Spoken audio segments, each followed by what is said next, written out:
خپل وطن جوړو لنړۍ سره سیال خپل وطن جوړو لنړۍ سره سیال نور سمسور بېکړو نور سمسور بېکړو د جنت د کورنیو تولیداتو 15 ورځنی نندارتون نن د افغانستان په نړیوال نندارتون کې پرانیستل شو.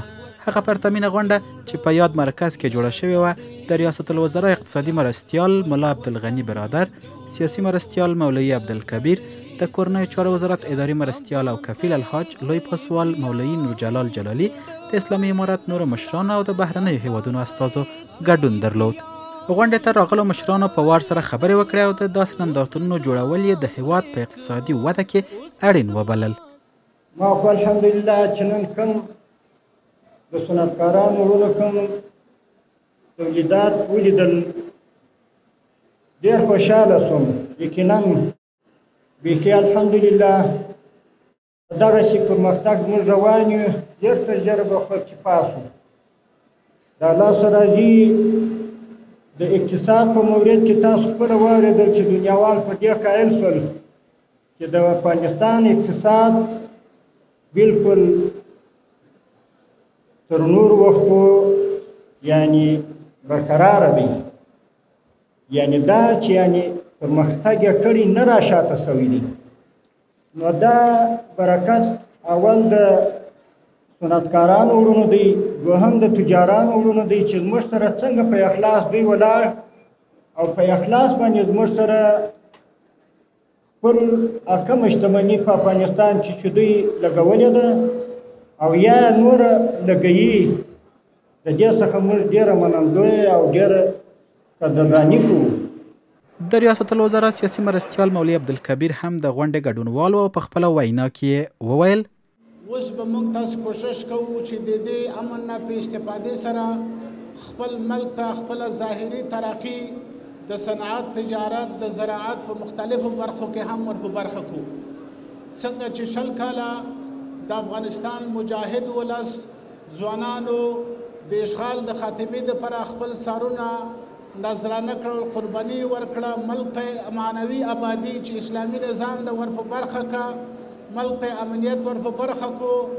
نن موږ تاسې د افغانستان ولس خلک باید د ملک د آبادۍ په خاطر چې ملک د معیشت د اقتصاد په لحاظ باندې هم د آبادۍ طرف ته لاړ شي، لاسونه سره ورکو، ملي تجار خپل تجارت ته وده ورکړي او سرمایه ګزاران د افغانستان کې سرمایه ګزاري وکوي تر څو چې افغانستان لکه څنګه چې د اسلامي نظام د پلوه آباد دی، د امنیت طرف نه آباد دی، په همدا ډول زموږ ملک د اقتصاد په لحاظ باندې هم آباد وګرځېږي. د کورنیو چارو وزارت اداري مرستیال او کفیل هم ګډونوالو ته وینا وکړه او د داسې نندارتونونو جوړول یې د کورنیو تولیداتو د لا ودې زیرمه یاده کړه. امن په ټولو نعمتونو کې د سر نعمت دی، ځکه که امن نه وي په هیڅ قسم نعمت نه سړی تلذذ او خوند نشي حاصلولی. نو عزتمندو مونږه د اسلامي امارت د کورنیو چارو وزارت په نمایندګۍ خپلو هیوادوالو ته، ملي تاجرانو ته د امن ډاډ ورکوو. الحمدلله ثم الحمدلله. هغه وخت ختم شوی دی چې ناامني وه، جنګ و، مرګ و. الحمدلله جنګ نشته، هیواد کې امن دی او د اسلامي امارت ټول کشفي او امنیتي ارګانونه ستاسو په خدمت کې دي. تاسو ته د امن فضا جوړه کړې ده.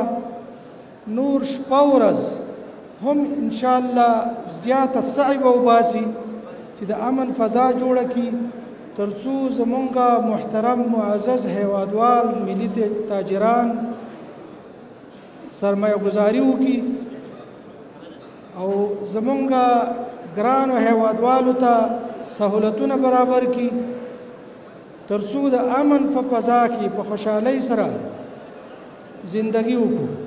د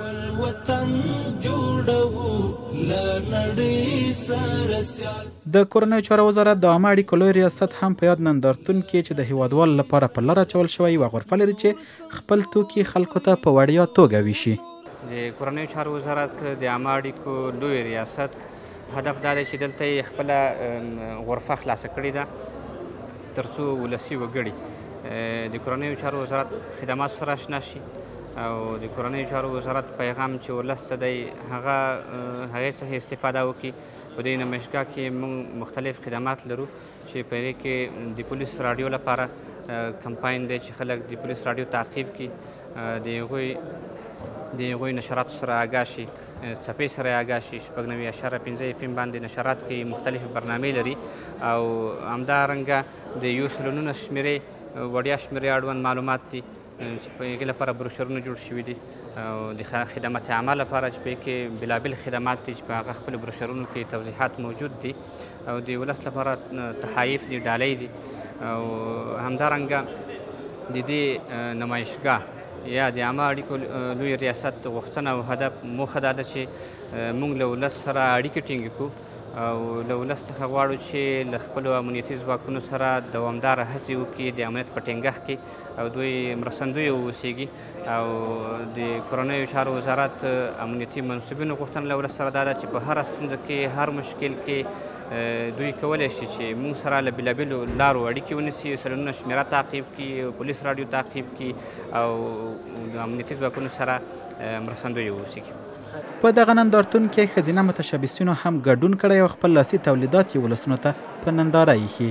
دوی له اسلامي امارت مننه کوي چې دوی ته یې هم کاري فرصتونه برابر کړي او وایي چې داسې فرصتونه باید لا نور هم ډیر شي تر څو دوی هم د هیواد په اقتصادي وده کې خپله ونډه ولري. امارت اسلامی البته خوب است، نمایشگاه ها رو بر ما برگزار مونه. چند دفعه یعنی هفتم نمایشگاه است که ما البته خودم در نمایشگاه شرکت کردیم. د یاد نندارتون موخه خلکو ته د کورنیو تولیداتو ورپېژندل او د هیواد اقتصادي وده ده. زموږ هیوادوال کولی شي چې په وړیا توګه له دغه نندارتون څخه د غویي میاشتې تر 25مې نیټې لیدنه وکړي.